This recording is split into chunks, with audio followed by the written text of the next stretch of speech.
কোথাও দাওয়াতে যাবেন, হাতে টাকা নেই, অল্প খরচায় বানিয়ে ফেলুন মিষ্টি।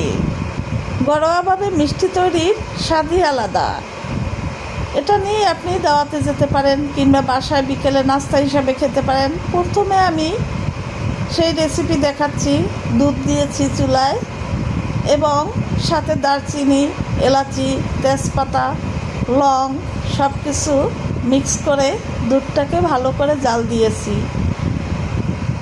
2-3 টেবিল চামচ চিনি দিয়েছি। চিনিটা আপনাদের পরিমাণ মতো দিবেন, যেমনটা ভালো লাগে। 1 চিমটি লবণ দিয়েছি, সাথে সুজি দিয়েছি। সুজি দেওয়ার পরে চামচ দিয়ে ভালো করে নাড়তে হবে, নেড়ে এরকম শুকনা করতে হবে।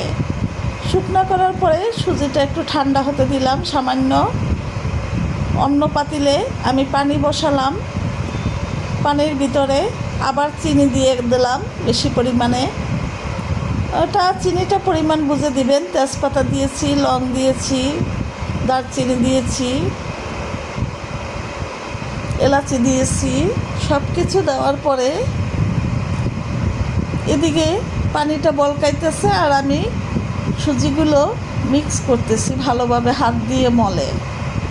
তো যখন ভালোভাবে মিশ্রিত হয়ে যাবে সুজিগুলো সুন্দর, তখন গোল গোল করে মিষ্টির আকারে এরকম করে বানাতে হবে। আমি কিছু ছোট ছোট মিষ্টি বানিয়েছি আমার নাতিদের জন্য, আর বড়গুলো আমাদের জন্য। তো এদিকে দেখলাম পানি ফুটে গেছে, এখন মিষ্টিগুলো দিয়ে দিতে হবে।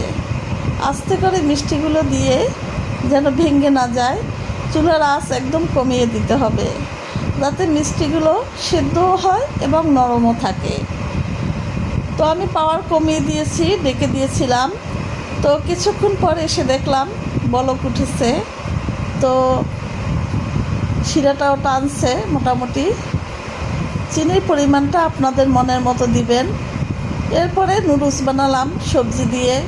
ভাবলাম বিকেলে সুন্দর দারুণ একটা নাস্তা হয়ে যাবে সবার, মেয়ে জামাই সহ সবাই একসাথে খাবো। আলহামদুলিল্লাহ।